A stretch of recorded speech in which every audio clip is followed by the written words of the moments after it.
There's a story that circulates quietly among people who study human behavior, performance psychology, and consciousness. It's about a man who, for 27 consecutive days, did something that looked completely unproductive from the outside. Every morning, same time, same place, he sat in silence. No phone, no affirmation tracks, no visualization boards, no elaborate rituals, just breathing and smiling. Friends assumed he had lost momentum. Mentors worried he was falling behind. In a world obsessed with action, stillness often gets mistaken for stagnation. But on the 28th day, something unexpected happened. 3 opportunities landed in his inbox. Projects he had wanted for years, conversations that moved forward without him pushing, doors that opened without force. Was it coincidence? Maybe.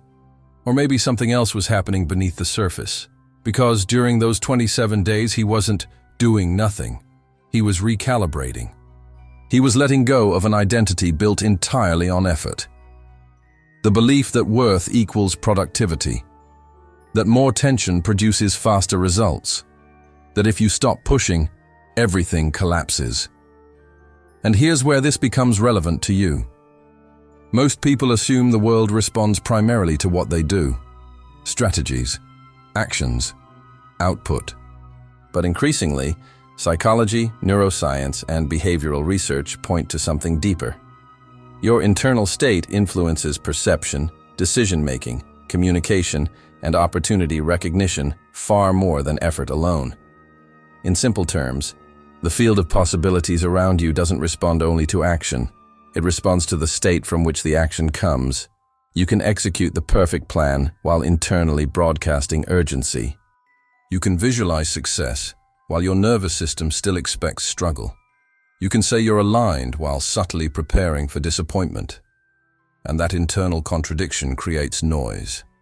Not mystical noise, physiological, emotional, cognitive noise.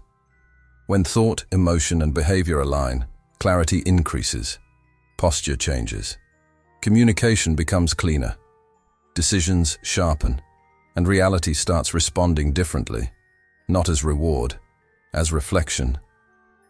So here's a question worth sitting with. If you stop trying to convince the world today, would your energy still sustain the life you say you want? Because maybe the next level isn't doing more. Maybe it's aligning better. And in the next part, we're going to explore why so many highly dedicated people still feel a gap between effort and results, and the invisible signal that often creates that gap without them realizing it. There comes a point where many disciplined, intelligent, growth-focused people start feeling confused. They plan carefully, they visualize clearly, they build habits, they execute consistently, and yet, something still feels slightly out of sync. Not failure, not lack of effort, just a quiet sense that results don't fully match intention. What often happens here is subtle.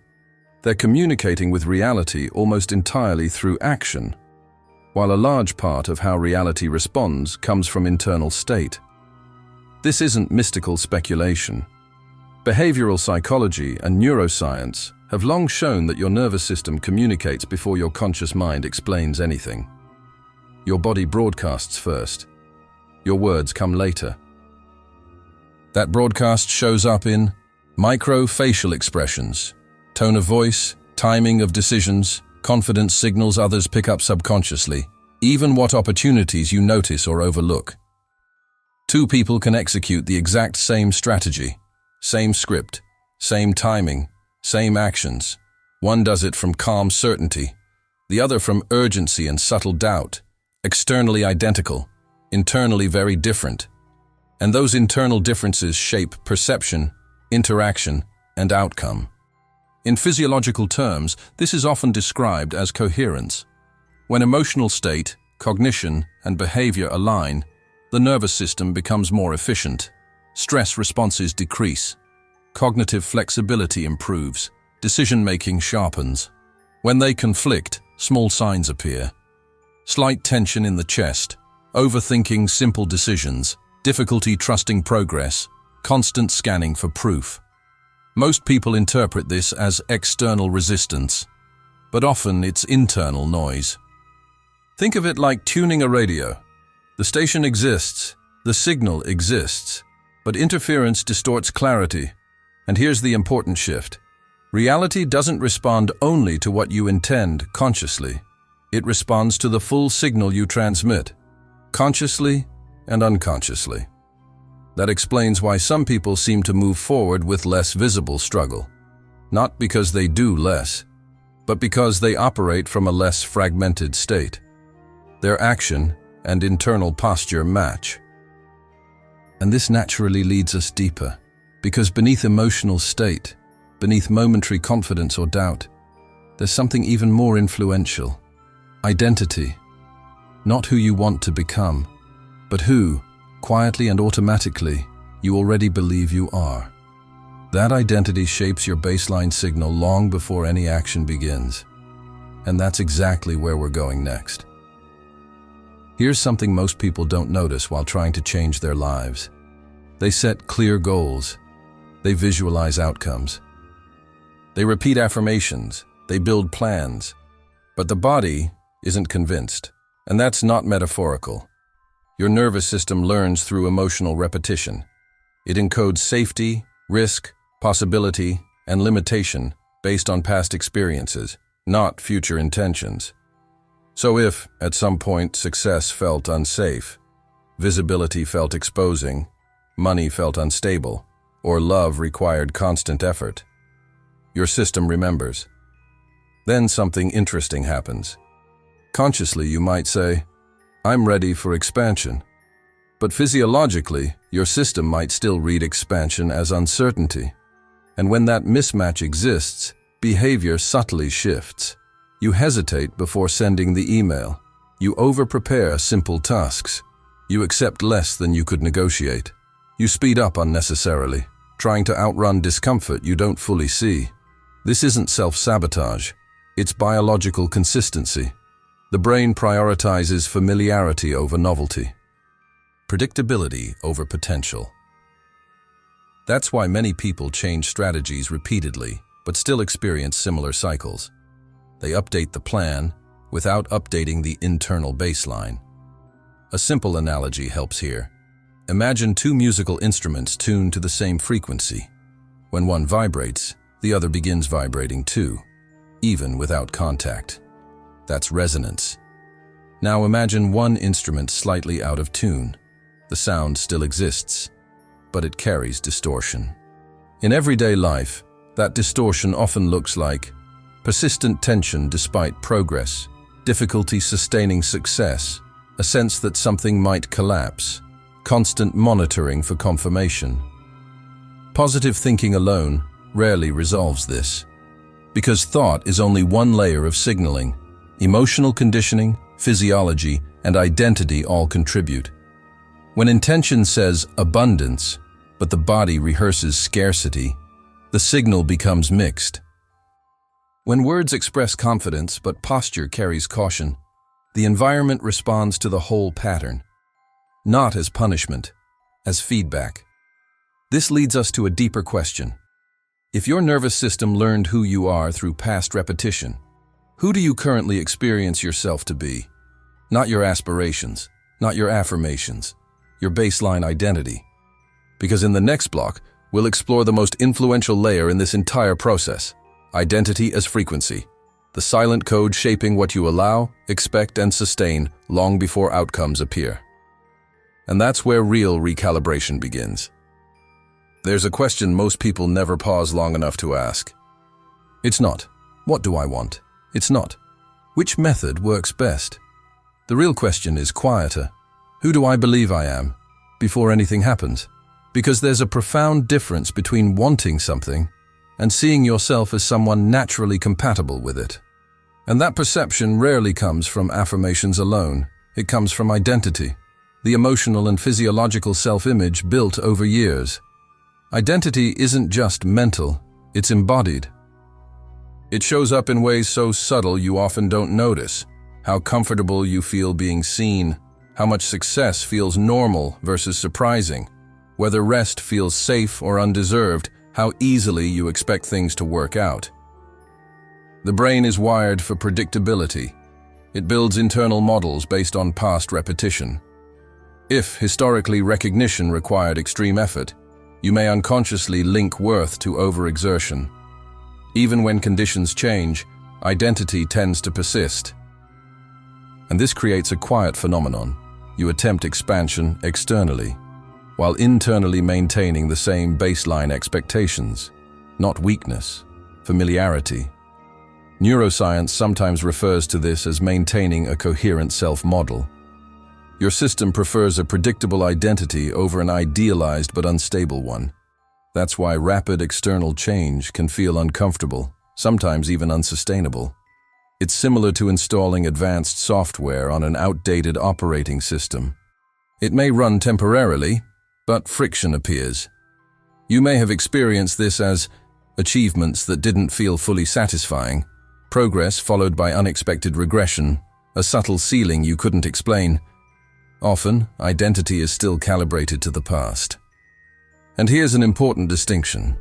Identity rarely changes through force. It changes through repeated coherent experience. When thoughts, emotions, posture, and decisions consistently reflect a new baseline, the nervous system updates. Gradually, quietly, reliably. Which means growth doesn't begin at the goal, it begins at self-perception. And there's a paradox here worth noticing. Your future doesn't connect to what you want. It connects to what you already allow yourself to be. Some people appear to move forward with less visible struggle, not because they're doing less, but because their identity already matches the direction they're moving. Their internal signal is stable. And that naturally leads to the next question. If identity is stabilized frequency, how do you recalibrate it without turning growth into performance? There is a surprisingly simple daily adjustment that helps establish this alignment. Not a ritual, not a complex technique. Just consistent internal calibration. And that's exactly where we're going next. If identity is stabilized frequency, then the real shift is not, how do I do more? It becomes, how do I transmit differently? There's a subtle but powerful difference between performing alignment and actually being aligned. Performance tries to convince. Transmission simply sustains. Most people unknowingly approach growth as performance. They meditate to achieve, affirm to prove belief.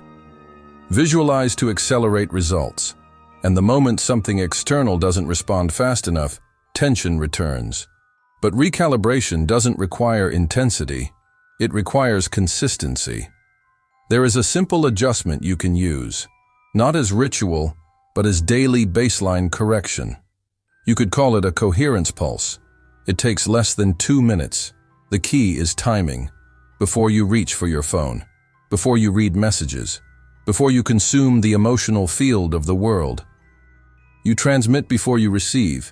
Sit upright, take a slow breath, and choose 3 words, not goals, not outcomes, states, for example, certain, open, steady, or calm, magnetic, clear. The words themselves don't matter as much as the embodiment. Ask yourself, if I were genuinely operating from this state today, how would my body feel? Notice your breathing, your posture, your face. Allow the state to register physically, not dramatically, just subtly. Then make one quiet internal decision. This is the baseline I'm choosing today. No forcing, no hype, just orientation. The mistake most people make is generating a moment of inspiration and then defaulting back to the old identity at the first challenge. The coherence pulse isn't about emotional elevation. It's about stabilization. When practiced consistently, something begins to shift. The body recognizes the pattern. The nervous system adapts. Identity starts recalibrating. You may notice less urgency, less need to prove, more clarity in small decisions, a quieter sense of internal steadiness. Not dramatic transformation, structural adjustment, because you're no longer trying to attract outcomes. You're becoming someone whose baseline is consistent, and consistency builds trust, internally and externally. But here's where it becomes real. It's relatively easy to feel aligned in silence. The real shift happens when something triggers the old pattern. And that's exactly what we'll explore next. How to maintain stability when doubt, delay, or disruption appears, without turning alignment into another performance. Establishing coherence in the morning is relatively easy. Maintaining it when something challenges you, that's where the real shift happens.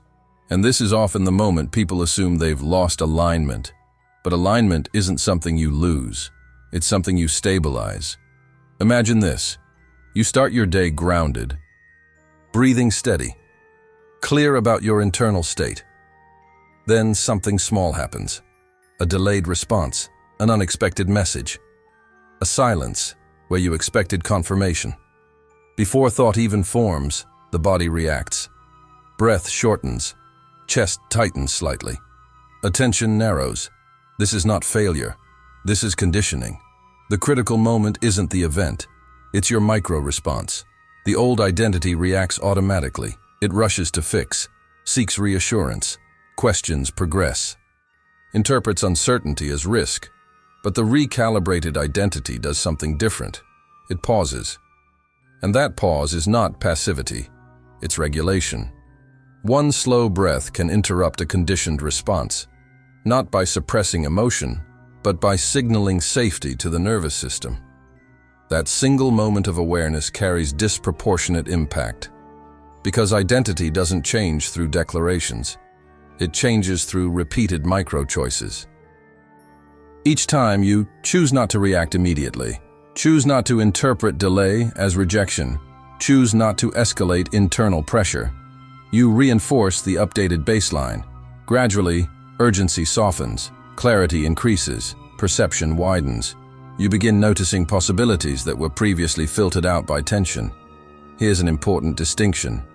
You're not trying to maintain a high vibration. You're becoming less available for old automatic patterns. That shift changes everything. It transforms effort into posture, and posture communicates safety to the nervous system. When the system feels safe, cognitive flexibility expands, decisions improve, interactions become smoother, opportunities are recognized earlier. This is often described metaphorically as a timeline shift. In practical terms, it's behavioral coherence, and coherence compounds, not from dramatic breakthroughs, from consistent micro-stability. But there's another layer that supports this stability. Environment. Because even a well-regulated nervous system responds to context. And if your surroundings constantly reinforce tension, comparison, or urgency, sustaining coherence becomes unnecessarily difficult. So in the next block, we'll look at how environment, inputs, and daily context either stabilize your signal or quietly destabilize it. And once you see that clearly, maintaining alignment becomes far more natural. Most people assume coherence is purely internal. But no nervous system functions in isolation. Your body is constantly reading context, light, sound, conversations, information, rhythm. Every environment carries an emotional tone, and your system adjusts to it automatically. This isn't mystical, it's adaptive biology. Your brain is continuously asking, am I safe here? Do I need to accelerate? Do I need to defend? Can I relax? The answers shape your baseline state more than you realize, which means coherence isn't only a morning practice. It's environmental stewardship. This doesn't mean isolating yourself from contrast. It means becoming intentional about what reinforces your updated identity. Consider a few simple questions. What do you consume first thing in the morning? Urgency, comparison, noise, or clarity? What kind of conversations dominate your daily interactions? Problem-focused loops, or solution-oriented thinking? What emotional tone fills your physical space, chaotic or regulated? These inputs may seem minor individually, but repetition builds baseline, and baseline shapes decisions. Decisions shape direction. Direction shapes outcome. There's also a subtler layer. Mental hygiene. You don't control every thought that appears, but you do influence which ones you entertain. There's a difference between noticing a fear-based thought and rehearsing it. When you catch a familiar internal narrative and choose not to feed it, you're interrupting the old identity loop. Not through suppression, through non-participation. Over time, patterns lose momentum when they lose reinforcement. And this is where something interesting begins to happen. As your internal state stabilizes, your external environment often reorganizes naturally. Different conversations emerge, different people resonate, different opportunities feel accessible. Not because you forced reality to change, but because compatibility increased. Coherence attracts coherence. And here's the key idea of this block. Timelines don't shift because of one dramatic action. They shift when your small daily choices stop contradicting who you say you're becoming. Consistency creates direction, direction creates momentum, and momentum reorganizes possibility. Now we arrive at the final layer, because once coherence becomes stable, there's a stage that feels almost counterintuitive. It's often misunderstood as surrender. But in reality, it's the most powerful phase of transmission. And that's where we're going next. There comes a moment in this process that's easy to miss. Nothing dramatic happens. No fireworks, no sudden revelation. Just a quiet shift. You notice you're no longer trying as hard, not because you gave up, because something stabilized. The urgency softens, the constant need for confirmation fades, and your relationship with results begins to change. This is often called surrender, and it's widely misunderstood. Surrender isn't lowering standards, it isn't passivity, and it definitely isn't resignation. In this context, surrender means coherence has become strong enough that force is no longer required. Intention, emotion, and identity are aligned. Action still happens, decisions still happen, growth continues, but without the background tension of, it has to happen now. And that shift produces something very practical. When anxiety decreases, perception improves. When perception improves, decisions sharpen. When decisions sharpen, outcomes begin organizing more naturally, not as a reward, as reflection. Some thinkers describe this as living in the fulfilled state, not pretending, not fantasizing, simply operating from the emotional baseline of someone who already trusts their direction. You stop acting to prove worth. You act from a sense of worth already established, and that changes everything. Because the environment you interact with, people, opportunities, timing, information, responds differently to coherence than to tension. Conversations become easier. Ideas flow more freely. Synchronicities seem more frequent. Not because reality suddenly changed, because internal noise decreased. And when noise decreases, signal becomes clearer. That may be the simplest way to summarize this entire journey. You don't need to convince reality to work for you. You reduce the internal incoherence that makes progress harder. Less forcing, more precision, less performance, more consistency, less chasing, more transmitting. If something in this conversation resonated with you, it may not be because you learned a new technique. It may be because something familiar was clarified. That effort has its place. But coherence carries more influence. And if this intersection between psychology, behavior, and deeper awareness speaks to you, you're welcome to stay connected here. Not for constant answers, but for ongoing refinement of a process already unfolding within you.